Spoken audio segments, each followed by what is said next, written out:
நீதி கதைகள் டிவி. காலையில 6 மணி இருக்கும். அந்த ஊர்ல கேக்குற பறவைங்களோட கலகல சத்தத்தை விட ரங்கையாவோட வீட்டுல இருக்கிற 3 மருமகளுக்களோட சண்டை போடுற கத்துற சத்தம் தான் கேட்டுக்கிட்டு இருந்துச்சு. ரங்கையா திண்ணையில உட்காந்துக்கிட்டு இருந்தான். பக்கத்துல ரங்கம்மா ஊர்காவ கலந்துக்கிட்டு இருந்தா. ரங்கம்மா, தலையெல்லாம் வெடிக்கிற மாதிரி இருக்கு. தினமும் ஏதோ குருக்ஷேத்திரத்துல யுத்தம் நடக்கிற மாதிரி நம்ம 3 மருமகளுங்களும் அடிச்சுக்கிறாங்க. இத பாத்துக்கிட்டு எப்படி நான் சும்மா இருக்கிறது? ரங்கம்மா பெருமூச்சு விட்டு, நான் என்னங்க பண்றது? பெரியவ கீரை குழம்பு வைக்கிறேன்னு சொல்றா, சின்னவ இல்ல காய் போட்டு குழம்பு வைக்கலான்னு சொல்றா. எல்லாருமே ஒருத்தங்க மாத்தி ஒருத்தங்கன்னு அடிச்சுக்கிறாங்க. நான் போனா நீங்க இந்த வீட்டுக்கு மாமியாரு, நடுவுல நீங்க ஏன் வரீங்கன்னு சொல்லி அனுப்பிடுறாங்க. அதுக்கப்புறம் 3 பேரும் சேர்ந்து நல்லா சண்டை போட்டுக்கிறாங்க. போனா போகுது, 3 பேரும் தனித்தனியா சமைச்சிப்பாங்கன்னு பார்த்தா இந்த வீடே ரொம்ப சின்னது. இருக்கிறதோ சின்ன சமையலறை. இதுக்குள்ள எப்படி எல்லாரும் தனித்தனியா சமைக்க முடியும்? நேத்து நம்ம ஜமீன்தார் ஐயா என்னை பார்த்து கேட்டாரு, என்ன ரங்கையா தினமும் உங்க வீட்டுல ராமாயண கதை ஓடுதாமேன்னு. என் மானமே போச்சு. அப்பதான் வீட்டுக்குள்ள சண்டை இன்னும் பெருசா அதிகமா ஆச்சு. அப்போ கனகா சத்தமா, ஏன் ஜானகி, அடுப்புல நான் வச்ச கடாய நீ எதுக்கு கீழே எடுத்து வச்ச? இந்த வீட்டுல மூத்த மருமக நான் சமைச்சு முடிச்சதுக்கு அப்புறமா தான் நீங்க 2 பேரும் வந்து சமையல் பண்ணணும். இப்போ வெளியில போங்க.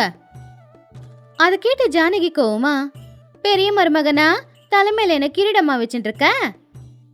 நான் குழம்பு இப்பவே செய்ய ஆரம்பிச்சாதான் அந்த குழம்பு நல்லா இருக்கும். 6 மணி நேரம் அந்த குழம்பு கொதிச்சாதான் நல்லா சுவையா இருக்கும்னு எங்க பாட்டி சொல்லியிருக்காங்க. நீங்க சமைச்சு முடிச்சிட்டு அதுக்கப்புறம் நான் எப்ப வந்து சமைச்சு முடிக்கிறது?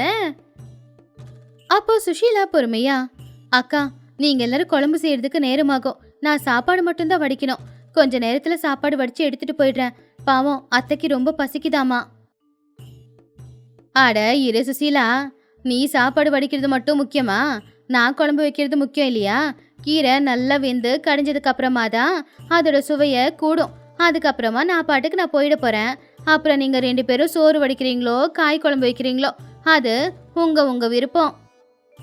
இது எல்லாத்தையும் வெளியில இருந்து கேட்டுக்கிட்டு இருந்த ரங்கையா, பாத்தியா ரங்கம்மா, இவங்களுக்கு இந்த சமையலறை பத்தலையாமா. வீட்டா அரண்மனை மாதிரி ஒரு கோட்டையை கேட்பாங்க போல. இவங்க சமைக்கிற சமையலுக்கு இன்னும் என்னெல்லாம் கேட்பாங்கன்னு தெரியல. அப்பதான் ரங்கையாவோட நண்பனான சுப்பையா அந்த பக்கமா நடந்து வந்தாரு. என்ன ரங்கையா, காலையில கோழி கூவுற சத்தம் கேக்குதோ இல்லையோ, உன் மருமகளுங்க கத்துற சத்தம் எல்லாருக்கும் கேக்குது. இன்னைக்கு உங்க வீட்டுல எதனா விசேஷமான சண்டையா?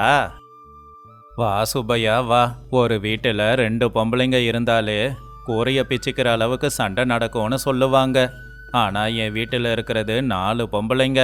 தினமும் எங்க வீட்டுல ஏதாவது ஒரு சண்டை தான். இவங்க சண்டைக்கு என்னைக்கு தான் முடிவு வரும்னு தெரியல. ரங்கையா, தினமும் ஏன் சண்டை போடுறாங்க? சமையலறையில யார் என்ன சமைக்கணும்னு தானே. பேசாம தனித்தனியா 3 பேருக்கும் சமையலறைய கட்டி கொடுத்துடேன். ரங்கையா அதை கேட்டு ஆச்சரியமா, என்னது 3 பேருக்கும் தனித்தனியா சமையலறைய கட்டித்தர நான் எங்க பணத்துக்கு போவேன்? எல்லா பணத்தையும் என் பிள்ளைங்களுக்கு செலவு பண்ணிட்டேன்.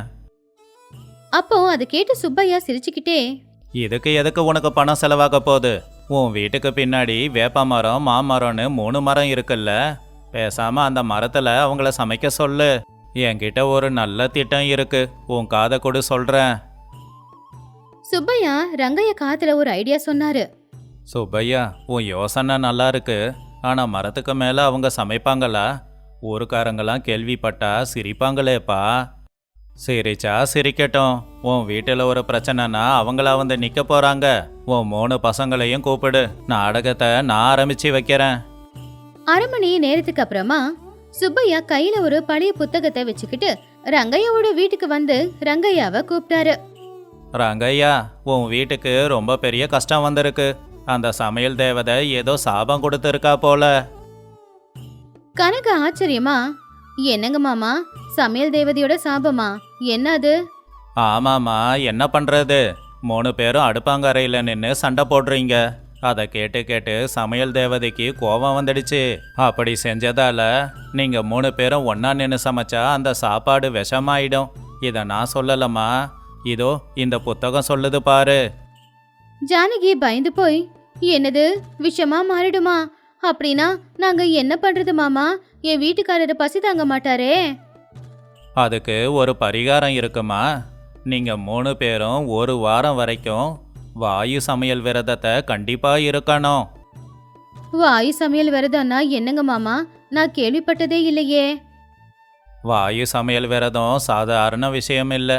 ஒரு வாரத்துக்கு வீட்டில் சமைக்காம காத்துல சமைக்கணும். அதான் உங்க வீட்டுக்கு பின்னாடி வேப்ப மரம், புளிய மரம், மாமரம் இருக்குல்ல, அந்த 3 மரத்துக்கு மேல 3 மேடைய தயார் பண்ணி கொடுக்கறோம். நீங்க 3 பேரும் எண்ணெயிலிருந்து தனித்தனியா சமைக்கணும். இப்படியே ஒரு வாரம் செஞ்சாதான் சாபம் போகும், சமையல் தேவதையோட கோபமும் குறையும். அதை கேட்டு கனக ஆச்சரியமா, என்னது மரத்துக்கு மேல சமைக்கணுமா? நாங்க என்ன குரங்குங்களா மரத்துக்கு மேல ஏறி சமைக்கிறதுக்கு? என்னோட கௌரவம் என்ன ஆகுறது? கௌரவம் முக்கியம் இல்லம்மா, உசுறு தான் முக்கியம். உசுருக்காக கௌரவத்தை விட்டு தான் ஆகணும். அது மட்டும் இல்லாம இதானே உங்க ஆசை? தனித்தனியா தான் சமையலறை வேணும்னு எல்லாரும் புலம்புனீங்க இல்ல? இப்போ உங்களுக்கு தனித்தனியா மரத்துக்கு மேல சமையலறை கிடைக்க போகுது. உங்க விருப்பம் போல சந்தோஷமா சமைச்சு சாப்பிடுங்க. மாமா சொல்றதுலயும் ஒரு அர்த்தம் இருக்கு. மரத்துக்கு மேல சமைக்கும் போது நாம தனித்தனியா சமைக்கலாம். என் பாத்திரம் என்னோடது, என் சமையலும் என்னோடது. சில்லுன்னு வீசுற காத்துல நான் ரொம்ப அருமையா சாப்பாடு சமைச்சிடுவேன். அதை கேட்டு ராமு, அப்பா, அவங்க மரத்துல ஏறி சமைக்கிறது கஷ்டம் இல்லையா? அவங்களுக்கு எதுவும் பிரச்சனை வராது. ஒன்றும் ஆகாதுடா. நீங்க 3 பேரும் மரத்துக்கு மேல மேடைய கட்டி வைங்க. கீழே இருந்து மேலே போறதுக்கு ஏணியையும் போடுங்க. நாளையிலிருந்து எல்லாரும் தனித்தனியா சமைச்சு சந்தோஷமா சாப்பிடுவாங்க. சுஷீலா மட்டும் மனசுக்குள்ள, மாமா ஏதோ பெரிய திட்டம் தான் போட்டிருக்காரு போல, சரி பார்க்கலாம் என்ன நடக்குதுன்னு அப்படின்னு நினைச்சுக்கிட்டு, சரிங்க மாமா, நீங்க சொன்னதுக்கு அப்புறம் வேண்டான்னு சொல்ல முடியுமா? நான் புளிய மரத்துல ஏறிடுறேன். அடுத்த நாள் காலையில 3 பிள்ளைங்களும் 3 மரத்துக்கு மேல ஒவ்வொரு மேடைய தயார் பண்ணாங்க. மருமகளுங்க 3 பேரும் சமைக்க தேவையான பொருட்களை எல்லாத்தையும் எடுத்துக்கிட்டு மரத்துக்கு கீழே வந்தாங்க. கனகா வேப்ப மரத்துக்கிட்ட நின்னு, என்னங்க இது, இந்த ஏணி இவ்ளோ ஆடுது, இந்த காய்கறி எல்லாத்தையும் தூக்கிக்கிட்டு எப்படி ஏறுது? நான் ஒன்னும் கீழே விழுந்துட மாட்டேன்ல? கனகா, சாப ஞாபகம் இருக்குல்ல, கீழே விழாம மேலே ஏறு, நான் உன்னை பார்த்து பிடிச்சிக்கிறேன். கனகா கஷ்டப்பட்டு வேப்ப மரத்துக்கு மேல ஏறினா. ஜானகி மாமரத்துக்கு மேல ஏறினா. சுஷீலா புளிய மரத்துக்கு மேல ஏறினா. ரங்கம்மா கீழே நின்னுக்கிட்டு, மருமகளுங்களா, அடுப்பு பத்த வைக்கும் போது பார்த்து பத்த வைங்க. மரத்தோட இலைக்கு தீ பிடிச்சதுன்னா மரமே எரிஞ்சு போயிடும். கனகா ரொம்பவும் திமிரா, நீங்க வேற சும்மா இருங்க அத்தை, எனக்கு என்ன சமைக்க வராதா? இந்த மரத்துக்கு மேல உக்காந்துக்கிட்டு நான் சமைக்கும் போது வர மனத்துக்கு ஊர்க்காரங்க எல்லாரும் இங்கதான் வந்து நிக்க போறாங்க பாருங்க. அப்போ ஜானகி அதை கேட்டு சிரிச்சுக்கிட்டு, ஏங்கா வேப்ப மரத்துல உக்காந்துக்கிட்டு சமைச்சுக்கிட்டே மணக்கும் அப்படிங்கிற, அது கசப்பு மனம்தான் வரும். நான் பாரு மாமரத்துல உக்காந்துக்கிட்டு இருக்கேன், மாம்பழனாலே மனமும் சுவையும் தான் சொல்லுவாங்க. என் சமையலும் அதே மாதிரி சுவையா இருக்க போகுது. ஆனா சுஷீலா எதுவுமே சொல்லாம, என் வேலையை நான் பாத்துக்கிறேன், எனக்கு சண்டையே வேண்டாம் அப்படின்னு நினைச்சான். கீழே ரங்கையாவும் சுப்பையாவும், சுப்பையா, நீ கொடுத்த யோசனையில இப்ப என் வீட்டு சமையலறை அமைதியா இருக்கு. 3 பேரும் மரத்துல உக்காந்து சண்டை போட்டுக்கிறாங்க. ஆனா அது ஏன் காதுக்குள்ள விழல. இன்னும் கதை ஆரம்பிக்கவே இல்லை ரங்கையா. இன்னும் 3 மணி நேரத்துல அவங்க படுற பாட பார்த்து நீ சிரிக்க போற. மரத்துக்கு மேல சமைக்கிறதுன்னா அவ்வளவு சுலபமா? படாத பாடு பட போறாங்க பாரு. அப்படியே அன்னைக்கு மதிய நேரம் ஆச்சு. எல்லாரும் அவங்கவுங்க மரத்துக்கு மேல அடுப்பை வச்சுக்கிட்டு சமையலுக்கான ஏற்பாடு பண்ணாங்க. ஆனா படாத பாடுபட்டுதான் அவங்க கொஞ்சம் கொஞ்சமா சமைச்சுக்கிட்டு இருந்தாங்க. அப்பப்பா, என்ன இது, புகை மேல போகாம மேல இருக்கிற இலையில பட்டு கீழேயே வருது. அது மட்டும் இல்ல, வேப்பில வேற இந்த பருப்பு வேகும் போது குண்டால விடுது. ஏங்க, கொஞ்சம் கீழே இருந்து ஒரு விசிறிய தூக்கி போடுறீங்களா? கீழே இருந்து ராமு, ஏனியே எடுத்துட்டேன் கனகா, இப்ப நான் எப்படி மேலே ஏறி வர்றது? நீயே இலைய வச்சு காத்து விசிறிக்கோ, விரதத்தை பாதியில விடக்கூடாது. அப்போ மாமரத்துல இருக்கிற ஜானகி ரொம்ப கவலையா, பருப்புல வேப்பில விழுந்தா தூக்கி போட்டுடலாம், ஆனா இங்க எறும்புலாம் வந்துகிட்டு இருக்கு. இந்த மாம்பழத்தோட சுவைக்கும் மனத்துக்கும் இந்த மரம் ஃபுல்லா எறும்புதான் இருக்கு. இது என்ன கடிச்சிடுமோன்னு பயமா இருக்கு. மாமரத்துல எறும்பு இல்லாம வேற என்ன இருக்கும்? அதையும் சேர்த்து போட்டு வேக வை. ஐயோ, அடுப்புல விறகு தீந்து போச்சு. ஏங்க, கீழே இருந்து 2 விறக தூக்கி போடுங்க. ராமு கீழே இருந்து 2 விறகு தூக்கி போட்டான். ஆனா அது கனகாவோட தலையில போய் தான் விழுந்துச்சு. பாவம் கனகா. ஐயோ, விறகு தூக்கி போட சொன்னா என் தலையிலேயே போட சொன்ன. சமைக்க வைப்பீங்கன்னு பார்த்தா என் உசுர் எடுக்கதான் மேலே ஏத்துனீங்களா? இன்னைக்கு நான் என்ன பாடுபட போறேனோ தெரியலையே. பேசாம வீட்டுக்குள்ளேயே சமைச்சிருந்திருக்கலாம் போல. அங்க இருந்தா இந்த மாதிரி எறும்பெல்லாம் கடிச்சிருக்காது. இன்னைக்கு எறும்பு கடியில உக்காந்துக்கிட்டு சமைக்கும் போதுதான் அதோட அருமை எனக்கு தெரியுது. அப்போ சுஷீலா எந்த ஆர்ப்பாட்டமும் இல்லாம பொறுமையா, எனக்கு இங்க வசதியாதான் இருக்கு. என்ன, குழம்பு கொதிக்கும் போது மேல இருந்து புளியங்காய் வந்து விழுது. குழம்பு அப்புறம் புளிப்பு அதிகமாயிடும். ஆனாலும் பரவாயில்ல. அக்கா, கொஞ்சம் உப்பு டப்பா இருந்தா தூக்கி போடுறீங்களா? நான் உப்பு டப்பாவே கொண்டு வரல. நான் எப்படி உப்பு கொடுக்க முடியும்?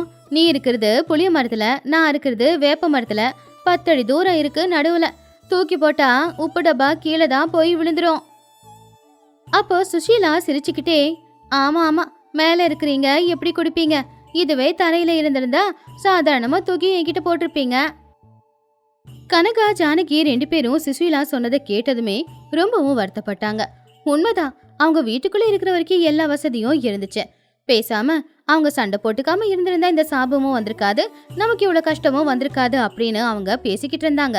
சமையலெல்லாம் முடிய போற அந்த நேரத்துல சுப்பையா திட்டம் போட்டபடி பக்கத்து வீட்டு பையன் காட்டுல இருந்து 4-5 குரங்குகளை கூட்டிக்கிட்டு வந்து அந்த மரத்துக்கு பக்கத்துல விட்டதும் அந்த மரத்தை நோக்கி ஓட ஆரம்பிச்சதுங்க குரங்குங்க. அத பார்த்ததும், அடடே ரங்கையா, அங்க பாரு, குரங்கு கூட்டம் உன் மருமகளுங்களோட சமையல் வாசத்துக்கு இந்த பக்கம்தான் வருது. மருமகளுங்களே, கொஞ்சம் பார்த்து. கனகா அதை பார்த்து பயந்து போய், ஐயோ குரங்குங்களா, இந்த குரங்குங்க நான் செஞ்ச குழம்பு எல்லாத்தையுமே தட்டி விட்டுரு போலியே. ஏங்க ராமு, காப்பாத்துங்க. ஒரு பெரிய குரங்கு கனகாவோட மரத்துல ஏறிச்சு. கனகா அதை துரத்துறதுக்கு எவ்வளவோ முயற்சி பண்ணி பார்த்தா, ஆனா அது போகல. இன்னொரு பக்கம் ஜானகி, ஐயோ, இந்த குரங்கு என் மரத்துல ஏற பாக்குது. என் குழம்பு கிண்ணத்தை பார்த்து அது சிரிக்குதே. ஐயோ, எனக்கு பயமா இருக்கு. நான் பேசாம கீழே குதிச்சிடுறேன். சுஷீலா மட்டும் கையில ஒரு குச்சியை வச்சுக்கிட்டு அந்த மேடையில தட்டிக்கிட்டு, அக்கா பயப்படாதீங்க, அந்த குழம்பு போனா போகுது, உசுறு ரொம்ப முக்கியம். அப்படியே விட்டுட்டா நான் 1 மணி நேரம் கஷ்டப்பட்டு செஞ்ச சமையல் வீணாகாதா? இந்த குரங்குங்களுக்காக தான் நான் இவ்வளவு கஷ்டப்பட்டு சமைச்சேனா? அப்போ ரங்கையா கீழே நின்னு பயந்துகிட்டே, ஐயோ ரங்கையா, குரங்கு கூட்டம் என் மருமகளுங்களுக்கு தொந்தரவு கொடுக்குதே. இப்ப என்ன பண்றது? இந்த விரதத்துக்கு குரங்குங்க வர்றது சாதாரணப்பா, இயற்கைக்காக செய்யறது. இதுல இயற்கையான விலங்குகளும் கலந்துக்கும். மாமா, உங்க விரதமும் வேணாம், உங்க சாபம் போனா போகுது, போகாட்டி இருக்குது. என்னால இந்த குரங்கு கிட்ட மாட்டிக்கிட்டு முழிக்க முடியாது. எங்க ஏணிய போடுங்க, நான் கீழே இறங்குறேன். ஆமா ஆமா, நானும் கீழே வந்துடுறேன். குழம்பு வீணா போனாலும் பரவாயில்ல, இதுக்கப்புறம் சும்மா கூட இந்த மரத்துல நான் ஏறவே மாட்டேன். எறும்பு கடி தான் தாங்க முடியலன்னு பார்த்தா கடைசியில குரங்கு தொல்லை வேறையா? ஐயோ, யாராவது ஏணியை கொண்டு வந்து போடுங்க, நான் கீழே இறங்கிடுறேன். மாமா, எனக்கும் ஏணியை போடுங்க, நானும் கீழே இறங்கி வரேன். இதுக்கப்புறம் சண்டை போட்டுக்காம நாங்க 3 பேரும் சமைக்கிறோம். அப்போ ரங்கையா சிரிச்சுக்கிட்டே, பாத்தீங்களாமா, இந்த சாபத்துக்கு நீங்க 3 பேரும் பேசாம சமையல் அறையிலேயே சமைக்கலாம். சரி, இறங்கி வாங்க. புருஷனுங்க 3 பேரும் ஏணியை போட்டு பொண்டாட்டிங்கள கீழே இறக்குனாங்க. அவங்க சமைச்சது எல்லாத்தையுமே குரங்குங்க சாப்பிட்டு விளையாடிக்கிட்டு இருந்துச்சுங்க. அத்தை, என்ன மன்னிச்சிடுங்க. தனித்தனியா சமையலறை இருந்தா சந்தோஷமா சமைக்கலாம் அப்படின்னு நினைச்சேன். ஆனா இன்னைக்கு தான் தெரியுது, ஒருத்தங்களுக்கு ஒருத்தங்க உதவியா இருந்தாதான் நல்லா இருக்கும் போல. ஆமாக்கா, தனியா இருந்தாதான் நிம்மதியா இருக்க முடியும்னு நானும் நினைச்சேன். ஆனா தனியா இருந்தா ஏதாவது பிரச்சனை வந்தா பக்கத்துல யாரும் இருக்க மாட்டாங்க போல. ஒருத்தங்களுக்கு ஒருத்தங்க துணையா இருக்கிறதே ரொம்ப பெரிய விஷயம்தான். அப்போ சுப்பையா சிரிச்சுக்கிட்டே அங்க வந்து, ஏமா மருமகளுங்களா, உங்களுக்கு எந்த சாபமும் இல்லை. அது நானும் உங்க மாமனாரும் சேர்ந்து போட்ட நாடகம். கனக ஆச்சரியமா, என்னது நாடகமா? எதுக்காக இப்படி பண்ணீங்க? ஆமாம்மா, நீங்க 3 பேரும் தினமும் சண்டை போடுறத என்னால தாங்கிக்க முடியல. ஒரு குடும்பத்தோட 3 மருமகளுங்கன்னா அக்கா தங்கச்சியா ஒண்ணுமா இருந்து சந்தோஷமா இருக்கணும் இல்லையா?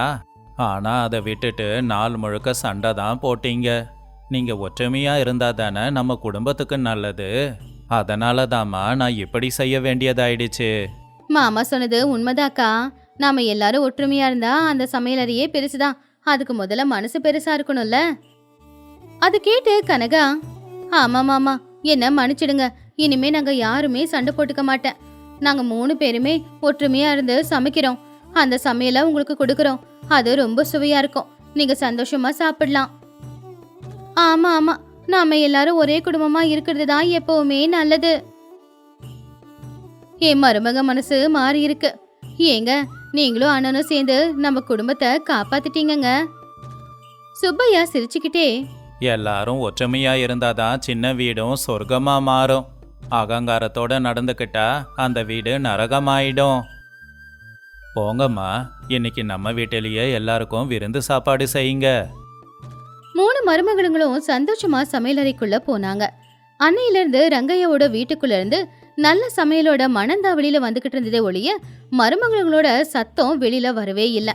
மருமகளுங்க கிட்ட வந்த மாற்றத்தை பார்த்து புருஷனுங்க மட்டும் இல்லாம மாமனார் மாமியார் 2 பேருமே ரொம்பவும் சந்தோஷப்பட்டாங்க. அன்னையில இருந்து மருமகளுங்க எப்பவுமே ஒருத்தங்களுக்கு ஒருத்தங்க துணையா, பெரியவங்களுக்கு பிடிச்ச மாதிரி பெரியவங்க பேச்ச கேட்டு ஒற்றுமையா அவங்களுடைய வாழ்க்கையை சந்தோஷமா வாழ்ந்துகிட்டு இருந்தாங்க. கிருஷ்ணா நதி தீரத்துல இருக்கிற ஒரு அழகான கிராமத்துல அன்னைக்கு மழை பெஞ்சுக்கிட்டே இருந்ததுனால ஆத்துல இருக்கிற தண்ணி எல்லாமே பொங்கி இப்போ ஊருக்குள்ள வெள்ளமா வர ஆரம்பிச்சது. தண்ணி வந்ததை கவனிச்ச பூபதி அவருடைய மனைவிய சத்தமா கூப்பிட்டாரு. லக்ஷ்மி, லக்ஷ்மி, சீக்கிரமா எழுந்து வெளியில வா. இங்க பாரு, ஆத்தோட அணைக்கட்டு உடைஞ்சி ஆத்து தண்ணி எல்லாம் ஊருக்குள்ள வந்துகிட்டு இருக்கு. இப்படியே விட்டா அது நம்மளையும் அடிச்சுக்கிட்டு போயிடும். நாம எங்கேயாவது தப்பிச்சு ஓடி போகணும். லக்ஷ்மி பதட்டமா வீட்டுக்குள்ள இருந்து வெளியில வந்தா. ஐயோ, என்னங்க இது? ஊர் முழுக்க தண்ணியா இருக்கு. விட்டா நம்ம இடுப்பளவுக்கு தண்ணி வந்துடும் போல தெரியுதே. ஏங்க, இந்த வெள்ளத்துல நம்ம வீடே முழுகிடு போல இருக்குங்க. இப்ப நம்ம எங்க போறது, எங்க இருக்கிறது? பதட்டப்படாத, எங்கேயும் போக வழி இல்லை. இப்ப எல்லா இடமும் தண்ணியா தான் இருக்கு. நம்ம வீட்டுக்கு பின்னாடி இருக்கே ஒரு ஆலமரம். இப்போதைக்கு அதுதான் நமக்கான இடம். இப்ப அந்த மரத்துல தான் ஏறி உட்கார போறோம். நீ சமைக்கிறதுக்கு தேவையான பொருள், பாத்திரம் எல்லாத்தையும் சீக்கிரமா எடுத்துக்கிட்டு வா. சரிங்க, ஆபத்துல நமக்கு அந்த ஆலமரம் தான் தெய்வமா மாறப்போகுது. நான் சமைக்கிறதுக்கு என்னெல்லாம் தேவையோ எல்லாத்தையுமே எடுத்துக்கிட்டு வந்துடுறேன். எதையுமே தண்ணியில போடாம பத்திரமா மரத்துக்கு மேல கொண்டு போய் சேர்த்துடுறேன். நீங்க பக்கத்து வீட்டு சோமையா சுப்பையா இவங்க 2 பேரையும் எழுப்புங்க. அவங்களுக்கு இது எதுவுமே தெரியாது. நீ புத்திசாலி தான் லக்ஷ்மி. இந்த மாதிரி நேரத்துலையும் நீ அவங்கள பத்தி யோசிக்கிற பாரு. சரி, நான் போய் அவங்கள கூட்டிட்டு வரேன். நீ பத்திரமா எல்லா பொருளையும் எடுத்துக்கிட்டு மரத்துக்கு மேலே ஏறிடு. அந்த கிளை ரொம்ப அகலமா இருக்கும், அங்க எல்லா பொருளையும் வச்சிடு. பூபதி வேகமா ஓடி போய் அக்கத்து பக்கத்து வீட்டுக்காரங்களான சுப்பையா சோமையாவை எழுப்புனா. எல்லாரும் வேக வேகமா அந்த ஆலமரத்தை நோக்கி ஓடினாங்க. அந்த வெள்ளத்துல இருந்து தப்பிச்சு கஷ்டப்பட்டு அந்த ஆலமரத்துல ஏறி ஒரு பெரிய கிளையில உட்காந்துக்கிட்டு இருந்தாங்க. இருக்க தண்ணி அந்த மரத்தை பாதி முழுகடிச்சிருச்சு. எல்லாரும் அதை பார்த்து பயந்தாங்க. கடவுளே, எவ்வளோ பெரிய பாதிப்பு நம்ம ஊருக்கு. என்னோட இத்தனை வருஷ வாழ்க்கையில் இவ்வளோ பெரிய மழையை பார்த்ததே இல்லை. கீழே எட்டி பார்த்தா நம்ம வீடெல்லாம் வெள்ளத்தில் மூழ்கி போய் வீட்டோட கூரை மட்டும்தான் தெரிஞ்சுக்கிட்டு இருக்கு. நாம் இந்த மரத்தில் ஏறி நல்ல வேலை பண்ணியிருக்கோம். இல்லைன்னா இந்நேரம் தண்ணியில் அடிச்சுக்கிட்டு போயிருப்போம். ஆமாங்க சோமையா, அந்த கடவுள் தான் இந்த ஆலமரத்தோட உருவத்துல வந்து நம்மள காப்பாத்திருக்காரு. பூபதி என்ன சரியான நேரத்துக்கு வந்து நம்மளை எழுப்பாம இருந்திருந்தா நம்ம நிலைமை என்ன ஆயிருக்குமோ. பூபதி என்ன, நீங்க எங்களுக்கு உயிர் பிச்சை போட்டிருக்கீங்க. இந்த உதவிய எப்பவுமே நாங்க மறக்க மாட்டோம். இதில் நான் என்னமா பெருசாக பண்ணிட்டேன்? ஆபத்தில் இருக்கும்போது அக்கம் பக்கத்து வீட்டுக்காரங்களை பற்றியும் யோசிக்கணும் தானே. நாமெல்லாம் ஒரே ஊருக்காரங்க, ஒரே குடும்பமாக தான் யோசிக்கணும். எப்படியோ உசுரை காப்பாற்றிக்கிட்டோம் அப்படின்னு சந்தோஷப்பட்டாலும் வெள்ளம் எப்போ குறையுமோன்னு கவலையாக தான் இருக்கு. சுப்பையா அழுதுகிட்டே, என்ன இருந்து என்ன புண்ணியம் பூபதி. நாம் கஷ்டப்பட்டு சம்பாதிச்ச சொத்து எல்லாமே வெள்ளத்தோட வெள்ளமாக போய்கிட்டு இருக்கே. உயிரை மட்டும் காப்பாற்றி அப்புறம் நாம் என்ன பண்ண போகிறோம்? தண்ணியில் இறங்கவும் முடியாமல் சாப்பிட சாப்பாடும் இல்லாமல் இங்கேயே இருந்து ஒரு நாள் சாகத்தானே போகிறோம். ஆமாங்க, நேத்து கூட நான் சரியா சாப்பிடல. இன்னைக்கு இப்படி ஒரு நிலைமை வரும்னு நான் கொஞ்சம் கூட எதிர்பார்க்கல. கடவுளுக்கு அப்படி என்னதான் நம்ம மேல கோமமோ. வெள்ளத்தை அனுப்பி நமக்கு வீடு இல்லாம ஆக்கிட்டான். இப்ப வயிற்றுக்கு சாப்பாடும் இல்லாம ஆக்கிட்டான். நாம பசியும் பட்னியுமா தான் சாக போறோம் போல. கௌரி, இப்படி பயந்துக்கிட்டு அழுதுகிட்டு உக்காந்துக்கிட்டு இருந்தா பிரச்சனையை நம்மள தானா விட்டுட்டு போகாது. நாம தான் அந்த பிரச்சனையில இருந்து வெளிவரதுக்கு ஏதாவது யோசிக்கணும். இப்படிப்பட்ட ஒரு கஷ்டத்தை நமக்கு கொடுத்த கடவுள் இதுல இருந்து தப்பிக்கிறதுக்கு மட்டும் வழியை சொல்ல மாட்டானா என்ன? என்கிட்ட ஒரு யோசனை இருக்கு, நாம அதுபடியே செய்யலாம். என்ன யோசனை லக்ஷ்மி அது? இந்த நிலமையில நம்மளால என்னமா செய்ய முடியும்? சுத்தியிலும் தண்ணி தான் இருக்கு, அதை நம்மளால குடிக்கவும் முடியாது. பசியை தீக்கிறதுக்கு இந்த ஆலமரத்தில் எந்த பழமும் இல்லையேம்மா. அப்புறம் என்ன யோசனை இருக்கு? நீ சொல்ல வரத சொல்லுமா. சுப்பையண்ண, நான் வீட்டை விட்டு வெளியில வரும்போதே சமைக்கிறதுக்கு தேவையான பொருள், பாத்திரம் எல்லாத்தையுமே ஒரு மூட்டையில கட்டி கொண்டு வந்து ஏற்கனவே வச்சுட்டேன். நீங்க யாரும் கவலைப்படாதீங்க. இதே மரத்துக்கு மேல நான் உங்க எல்லாருக்கும் சமையல் செஞ்சு கொடுக்க போறேன். அட கடவுளே, உயிர் பயத்துல ஓடி வரும்போது கூட சமைக்கிறதுக்கு தேவையான எல்லாத்தையும் கொண்டு வந்திருக்கியா? ஆனா கொண்டு வந்ததுல என்ன புண்ணியம்? அரிசியும் பருப்பையும் வச்சுக்கிட்டு என்ன பண்ண போறோம்? அதுக்கு சமைக்கணுமே. இங்க என்ன சமையல் அறையா இருக்கு? ஆமாமா லக்ஷ்மி, சீதா சொல்றது உண்மைதானே. சமைக்கிறதுக்கு நெருப்பு வேணும். ஆனா நம்ம மரத்து மேல நெருப்ப மூட்டனா மொத்த மரமும் தீப்பிடிச்சு எரிஞ்சிடுமே. இந்த மாதிரி பைத்தியக்காரத்தனம் பண்ணி இருக்கிற உசிரியும் இழக்கணுமா? நீ சொல்றத கேட்கும்போதே எனக்கு உயிர் போற மாதிரி இருக்கு. சோமையண்ண, கவலைப்படாதீங்க. ஆபத்து வர மாதிரியான வேலை நான் எதுவும் செய்ய மாட்டேன். நம்ம உக்காந்துக்கிட்டு இருக்கோமே இந்த கிளை, இது பார்க்க நல்ல பெருசா தானே இருக்கு. நான் கீழே இருந்து ஏற்கனவே களிமண்ணை பையில கொண்டு வந்து வச்சிருக்கேன். அந்த மண்ணை கீழே கொட்டினதுக்கு அப்புறம் அது நல்லா ஆறுனதுக்கு அப்புறமா அதுக்கு மேல கல் வச்சு சமைக்கலாம். சரியா சொன்ன லக்ஷ்மி. நீ மண்ணை அடர்த்தியா போட்டோம்னா அப்போ மரத்துக்கு நெருப்பு பிடிக்காது. அதனால அளவா தீய வச்சுக்கிட்டு நம்ம சமையலை பண்ண முடியும். ஆனா இந்த வெள்ளத்துல நாம சமைக்கிறதுக்கு தேவையான விறகுக்கு எங்க போறது? இந்த மழை தண்ணியில எல்லாமே நனைஞ்சு போயிருக்குமே. அதுக்கும் என்கிட்ட ஒரு வழி இருக்குங்க. இந்த ஆலமரத்தோட உச்சியை பாருங்க. அங்க காஞ்சு போன குச்சிங்க நிறைய இருக்குல்ல, அத நீங்க எல்லாரும் போய் எடுத்துக்கிட்டு வாங்க. அதை வச்சு அடுப்பு பத்த வைக்கிறேன். 2 கல்லும் இருக்கு. உரசி நெருப்ப வர வச்சிடுறேன். நீங்க எல்லாரும் எனக்கு உதவி செஞ்சீங்கன்னா இன்னைக்கு உங்களுக்கு சாப்பாடு போடுறது என்னோட கடமை. சரியா சொன்னம்மா. ஆபத்து நேரத்துல உன்னோட மூளை நல்லா வேலை செய்யுது. எனக்கு பெருமையா இருக்குமா. நீ சொன்ன மாதிரியே செய்யறோம். உடனே மரத்தோட உச்சிக்கு போய் காஞ்ச குச்சி எல்லாத்தையும் பறிச்சுக்கிட்டு வரோம். என்ன மன்னிச்சிடு லக்ஷ்மி, நீ சொன்னத நடக்காது அப்படின்னு தப்பா சொல்லிட்டேன். ஆனா உனக்கு இருக்கிற தைரியத்துக்கு முன்னாடி எல்லாமே நடக்கும். சீதா, நாம 2 பேரும் சேர்ந்து அந்த களிமண்ணை வச்சு ஒரு அடுப்பு செய்யலாம். நம்மளால என்ன முடியுமோ அந்த உதவியை லக்ஷ்மிக்கு நாம செய்யணும். சரி கௌரி, வேலையை எல்லாரும் ஒன்னா சேர்ந்து செய்யும்போது ரொம்ப சுலபமாயிடும். லக்ஷ்மி, அந்த களிமண்ணை சீக்கிரமா என்கிட்ட கொடு. இங்க நாங்க 2 பேரும் சேர்ந்தே ஒரு அழகான அடுப்பை கட்டுறோம். நீ கொண்டு வந்த அரிசி பருப்பை பானையில போட்டு தண்ணியை ஊத்தி கழுவு. அதை ஊற வச்சோம்னா சீக்கிரமா வெந்துரும்ல. எல்லாரும் ஒற்றுமையா வேலைய ஆரம்பிச்சாங்க. ஆம்பளைங்க எல்லாரும் மரத்தோட உச்சிக்கு போய் அங்க கிடைக்கிற சின்ன சின்ன குச்சிங்களை எடுத்துக்கிட்டு வந்தாங்க. பொம்பளைங்க எல்லாரும் சேர்ந்து களிமண்ணை வச்சு அடுப்பை தயார் பண்ணாங்க. என்னென்ன அடுப்பு பத்த வச்சு சமைக்கிறது மட்டும்தான் மிச்சம். லக்ஷ்மி, நீ சொன்ன மாதிரியே உச்சிக்கு போய் நான் காஞ்ச குச்சி எல்லாத்தையும் பறிச்சுக்கிட்டு வந்திருக்கேன். பொறுமையா அடுப்பை பத்த வை. காத்தடிச்சு அது வேகமா எரியாம இருக்க நான் குறுக்கல நிக்கிறேன். எல்லாரும் கவனமா இருங்க. சரிங்க, கடவுள் மேல பாரத்தை போட்டுட்டு நான் அடுப்பை பத்த வைக்கிறேன் அப்படின்னு சொல்லி பொறுமையா லக்ஷ்மி 2 கல்லையும் உரசி நெருப்ப வர வச்சு அந்த அடுப்பையும் பத்த வச்சா. அப்பாடா, நெருப்பு அதிகமா வரல, கம்மியா தான் வருது. நல்லது. சீதா, அந்த பானை எடுத்து அடுப்புல வை. எப்படியும் 1/2 மணி நேரத்துல அந்த பருப்பு அரிசி எல்லாம் வெந்துடும். இத பார்த்து எல்லாரும் ஆச்சரியமா, லக்ஷ்மி அம்மா, உன்னை பார்த்தா எனக்கு ரொம்ப அதிசயமா இருக்கு. இந்த வெள்ளத்துல மரத்துக்கு மேல நாம சமைப்போன்னு நான் நிச்சயமா நினைக்கல. உங்க சுறுசுறுப்பையும் அறிவையும் பார்க்கும்போது மனுஷன் நினைச்சா எதை வேணுனாலும் சாதிப்பான்னு நம்பிக்கை வருது. சரியா சொன்ன. கஷ்டம் வந்துடுச்சேன்னு அழுதுகிட்டு உக்காந்துக்கிட்டு இருந்தா சாவு நம்மளை தேடி வரும். அதுவே அந்த கஷ்டத்தை பார்த்து நம்ம தைரியமா எதிர்த்து நின்னோம்னா அந்த சாவே நம்மளை பார்த்து பயந்து ஓடும். அதுக்கு சாட்சியே என் பொண்டாட்டி லக்ஷ்மி தான். அந்த பானையில சாப்பாடு கொதிக்கிறத பார்க்கும்போது என்னோட பசி இன்னும் அதிகமாகுது. அப்படி எல்லாரும் பார்த்துக்கிட்டு இருக்கும் போதே கொஞ்ச நேரத்துல அரிசி பருப்பு எல்லாமே வெந்து ஒரு நல்ல மணமும் வந்துச்சு. இப்போ சாப்பாடும் கூட தயாராயிடுச்சு. ஏங்க, சமையல் முடிஞ்சிருச்சு. அடுப்புக்கும் எந்த பிரச்சனையும் இல்ல, மரத்துக்கும் எந்த பிரச்சனையும் இல்ல. சீதா, கௌரி, நீங்க 2 பேருமே அந்த ஆலமரத்துல இருக்கிற இலை எல்லாத்தையும் சேர்த்து பின்னி சாப்பாட்டு இலைய தயார் பண்ணுங்க. முதல்ல ஆம்பளைங்க எல்லாருக்குமே சாப்பாடு போட்டுடலாம். அதுக்கப்புறமா நாம எல்லாரும் பொறுமையா உட்காந்து சாப்பிடலாம். எல்லாரும் நல்லா சாப்பிடுங்க. இந்த மாதிரி நிலைமை ஒண்ணு வரும், இப்படி மரத்துக்கு மேல உட்காந்து நம்ம சாப்பிடுவோம்னு நினைச்சு பார்த்துருப்போமா? ஆனா எப்போ என்ன நடக்கும்னு யாராலையும் சொல்ல முடியாது. அந்த கடவுள் நமக்கு கஷ்டத்தை கொடுத்தாரு. இப்ப அந்த கஷ்டத்துல இருந்து வெளியில வர்றதுக்கான வழியையும் காட்டுறாரு. பூபதி சாப்பாடு சாப்பிட்டு, ரொம்ப சந்தோஷமா இருக்கு லக்ஷ்மி. இப்படிப்பட்ட நிலைமையிலையும் ஒரு மரத்துக்கு மேலே உக்காந்துக்கிட்டு சுட சுட சாப்பாடு சாப்பிட எங்களுக்கு கொடுப்பனை இருந்திருக்கு. இது இப்ப வெறும் சாப்பாடு இல்ல, நம்ம உயிரை காப்பாத்த போற அமிர்தம் இது. நீங்க சொன்னது 100% உண்மை. ஆபத்துன்னு வரும்போது நம்ம வயித்தை நிரப்புற இந்த சாப்பாடு இருக்கே, சாதாரண விஷயம் இல்ல. இது ஒரு வர மாதிரி தான். லக்ஷ்மி அம்மா, நீங்க போட்ட சாப்பாடை சாப்பிட்டு என் வயிறு மட்டும் நிறையல, என்னோட மனசும் நிறைஞ்சு போச்சுமா.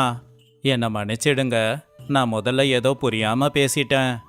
ஆமா லக்ஷ்மி, அவ சொன்ன மாதிரி சொத்து போச்சு அப்படிங்கிற கவலையை விட இப்போ உயிராவது இருக்கேன்ற சந்தோஷம்தான் இருக்கு. நம்ம வீடு வாசல் நகை சொத்து பத்தி இது எதுவும் நம்ம உசுரை காப்பாத்தல. நமக்கு நடுவுல இருக்கிற ஒற்றுமை தான் நம்மள இப்போ ஆபத்துல இருந்து கரை சேர்த்துக்குன்னு நினைக்கிறேன். சரியா சொன்ன கௌரி, இந்த ஆபத்து நமக்கு ஒரு பாடத்தை கற்றுக் கொடுத்துருக்கு. எவ்வளோ பிரச்சனை வந்தாலும் ஒற்றுமையா இருந்தா எந்த பிரச்சனையை வேணாலும் தாண்டலாம். வயிறார சாப்பிட்டுட்டோம், காத்தும் குறைஞ்சிருக்கு. நாளைக்குள்ள இந்த வெள்ளை தண்ணியும் போயிட்டா ரொம்ப நல்லா இருக்கும். அடுத்த நாள் காலையில ஆகாயம் அமைதியா இருந்து சூரியனும் வெளியில வந்தான். ஊர்ல இருக்கிற வெள்ள நீர் எல்லாமே அதிகபட்சமா வெளியில போயிடுச்சு. எல்லாரும் அதை பார்த்து சந்தோஷமா, சோமையா, லக்ஷ்மி, 2 பேரும் எழுந்து பாருங்க. வெள்ளை தண்ணி எல்லாம் போயிடுச்சு.